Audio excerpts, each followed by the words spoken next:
زندگی آخر رلا ہی دیتی ہے، پھر چاہے ہم اپنے ماں باپ کے کتنے ہی لاڈلے کیوں نہ ہوں۔ بے شک۔ وسیم بھائی، یہ کوٹ ہے اشفاق احمد صاحب کا میرے سامنے، تو یہیں سے آغاز کرتے ہیں آج کی بات کا کہ ڈو یو تھنک کہ زندگی واقعی اتنی مشکل ہے؟ بالکل، اصل میں دنیا کی سب سے جو غیر یقینی چیز ہے نا وہ زندگی ہے، اور سب سے یقینی چیز موت ہے۔ تو زندگی میں نا وہ ارادے ٹوٹتے ہیں اور آہستہ آہستہ غم آتے ہیں، اور آپ کو پتہ چلتا ہے کہ ٹھہرنا مشکل ہی ہے، لیکن جو اللہ کے ساتھ رجوع کر لیتے ہیں ان کو یہ بات سمجھ لگتی ہے کہ جانا تو ہم نے ہے، لیکن جانے سے پہلے کچھ کام تو کرنے ہیں نا۔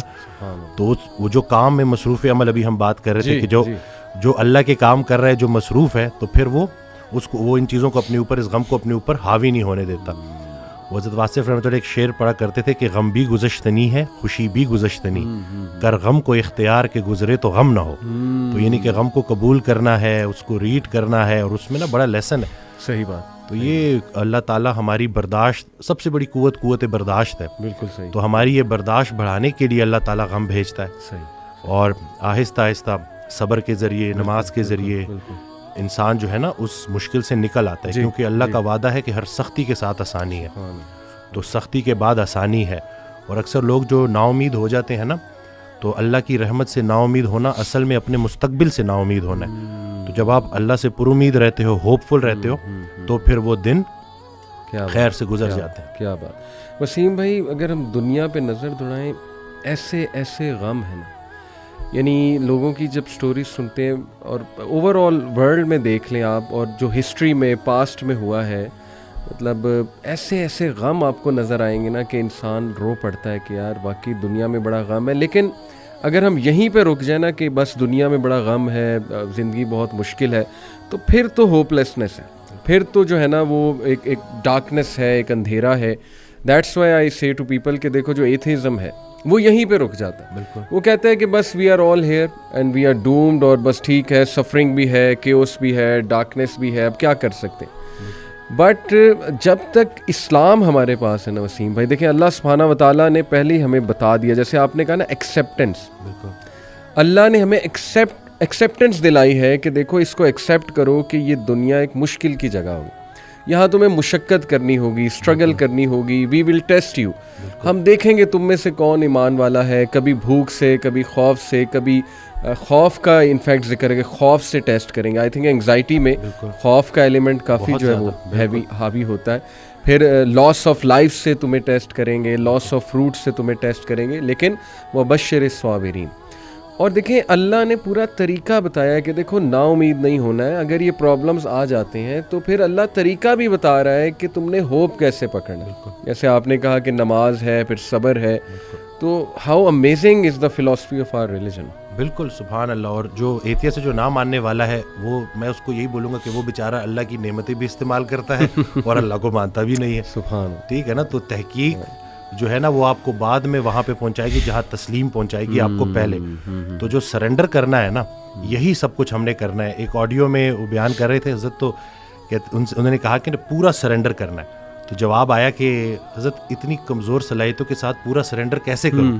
تو انہوں نے کہا کہ تم پورا سرنڈر کرو، تمہاری صلاحیتیں بھی پوری ہو جائیں گی۔ سبحان اللہ۔ تو یہ ہے کہ جب آپ پورا سرنڈر کرتے ہو نا، یہ جو اپنی کارسازی نکالو گے تو کارساز کی کارسازی سمجھ آئے گی نا۔ تو یہ جو اللہ ہے نا، یہ ہمارے ارادوں کو توڑتا ہے، اور نہیں آتی کوئی پریشانی اس وقت تک جب تک وہ بڑی پریشانی کو ٹالنے نہ آئی ہو۔ وہ ایک واقعہ سناتے تھے کہ ایک بندہ ایک اللہ والے کے پاس جاتا ہے اور کہتا ہے کہ میرا مکان نہیں بک رہا، تو دعا کریں۔ تو انہوں نے کہا کہ نہیں، تمہارا مکان نہیں بکے گا، جاؤ۔ تو وہ بڑا پریشان ہوتا ہے، پھر دوبارہ جاتا ہے، کہتا ہے کہ آپ دعا کریں، کہتے چلو میں دعا کر دیتا ہوں، وہ مکان بک جاتا ہے۔ تو وہ اس اللہ والے کے پاس جاتا ہے اور اس سے پوچھتا ہے کہ آپ جب میں پہلی دفعہ آیا تو آپ نے کہا کہ مکان نہیں بکے گا، صحیح، اور جب دوسری دفعہ آیا تو آپ نے کہا کہ بک جائے گا۔ تو کہتے ہیں کہ پہلی دفعہ جب تم آئے تھے تمہارا ماتھا روشن لگ رہا تھا، صحیح، تمہارے ماتھے پہ خوش قسمتی کے آثار تھے۔ سبحان۔ دوسری دفعہ جب تم آئے تو تمہارے ماتھے سے بدقسمتی کے آثار آ رہے تھے، کیونکہ بڑا بدقسمت ہے وہ انسان جس کی زندگی میں اس کا گھر بک جائے۔ تو جو چیز تم اپنے لیے پسند کر رہے ہو، جس چیز پہ تم جشن منا رہے ہو، وہ اصل میں تمہارے استغفر اللہ کا مقام ہے جس کو تم الحمدللہ کہہ رہے ہو. صحیح. انسان جو ہے نا وہ جلد باز ہے, جلد باز ہے. وہ کہتا ہے کہ بس میرے اللہ کو اپنے مطابق چلانا چاہتا صحیح ہے. بات, صحیح بات. اور اللہ نے ہمارے لیے کتنی خیر رکھی ہوئی ہے, کتنی آسانی رکھی ہوئی ہے, ہمیں خوش کرنے کے لیے اللہ کے پاس اتنا کچھ ہے, لیکن ہم جلد بازی میں اور نا امیدی میں اس سے محروم ہو جاتے ہیں. اور شیطان جو ہے نا وہ ہماری رگوں میں خون کی طرح دوڑتا ہے. صحیح. تو اس کا طریقہ واردات ہے ہی یہ وسوسہ دینا. وسوسہ جو ہے نا وہ ایمان کی نفی ہے, اور یقین جو ہے نا وہ وسوسے کو نفی کرتا ہے. کیا بات. تو ہم نے یقین کو پختہ کرنا ہے. یقین نور ہے, شک اندھیرا ہے. تو اسی طرح سے یہ وسوسے کے اوپر سوال کیا گیا تو حضرت کہتے ہیں کہ میرا اللہ پہ یقین بے گماں ہے جو علم بن گیا. تم بھی وہ یقین پیدا کر لو, تمہیں بھی علم مل جائے گا. زبردست. تو یہ جو شک ہے نا وسوسہ, یہ آج کل بڑا کامن ہے ویری کہ امپورٹنٹ. یہ لوگ اسی وجہ سے نا اندھیروں میں ہے. جی جی. تو شک کی وجہ سے, بالکل. اچھا, یہ آپ نے جو بات کی نا کہ انسان جلد باز ہے, اس میں مجھے قرآن کی ایک آیت بھی یاد ہے. اللہ سبحانہ و تعالیٰ نے انسان کی نیچر بتائی ہے. سورہ معارج میں اللہ سبحانہ و تعالیٰ کہتے ہیں کہ بے شک ہم نے انسان کو نگرڈلی اور اینکشیس پیدا کیا. بالکل جلد باز ہے. جب خیر آتی ہے تو آپے سے باہر ہو جاتا ہے, اور جب کوئی ڈیفیکلٹی آتی ہے تب پینک ہو جاتا ہے. الا المصلین ایکسیپٹ دوز ہو آفر. یعنی اللہ نے سلوشن بھی ساتھ بتا دیا کہ نہیں, نماز تمہاری ان چیزوں کو چیک کرے گی. سجدہ کرو اللہ کے آگے, اور وہی آپ کی علی بات ہے کہ یقین. اور میں تو سمجھتا ہوں وسیم بھائی کہ ہماری زندگی میں جتنے بھی مسائل آتے ہیں نا وہ اللہ کی ذات پہ یقین دلانے کے لیے تو آتے ہیں کہ دیکھیں ہمارے ہاتھ میں تو ہے ہی کچھ نہیں. انسان پہ کبھی کبھی ایسا کوئی پرابلم آ جاتا ہے اس نے ایکسپیکٹ بھی نہیں کیا ہوتا. دس از ویئر, جیسے حضرت علی صلی اللہ عنہ نے کہا تھا نا کہ میں نے تو اپنے ارادوں کے ٹوٹنے سے اپنے رب کو پہچانا. تو اگر یہ چیزیں ہوتی نا وسیم بھائی, تو کیسے ہم اللہ سبحانہ و تعالیٰ کو پہچانتے, اللہ کی پاور کا ہمیں کیسے احساس ہوتا. بالکل.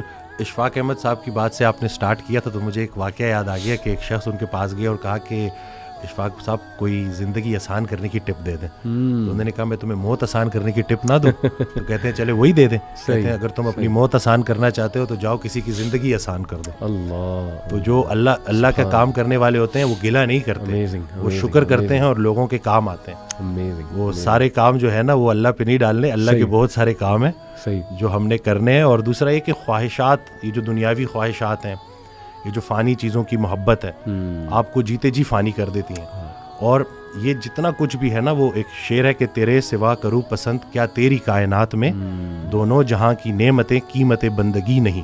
تو اللہ جو ہے نا اس کو ہم نے کسی چیز کسی لالچ سے ہٹ کے صرف اللہ کیونکہ عبادت کے لائق ہے اور اللہ خالق ہے, اور ہم نے اپنے حالات کو نہیں دیکھنا, بس ہم نے ماننا ہے. امیر انسان اگر اللہ سے دور ہے تو امیری اس کے لیے آزمائش ہے, غریب انسان اگر اللہ سے دور ہے تو غریبی اس کے لیے آزمائش ہے. بلکہ وہ ایک آڈیو میں ارشاد فرماتے ہیں کہ جو غریب ہے نا وہ بھی غنی ہو سکتا ہے. وہ غریب غنی ہے جس کی امیر کے مال پہ نظر نہیں ہے. تو اب وہ دیکھیں نا کہ کتنا آسان ہے ہمارے لیے نا, لیکن یہی ہے کہ اس کو پریکٹس کرنا. اور پھر یہی ہے کہ جو کامیابی کا ہم نے جو ایک معیار رکھ دیا ہے وہ صرف یہی ہے کہ بینک بیلنس اور یہی سب کچھ.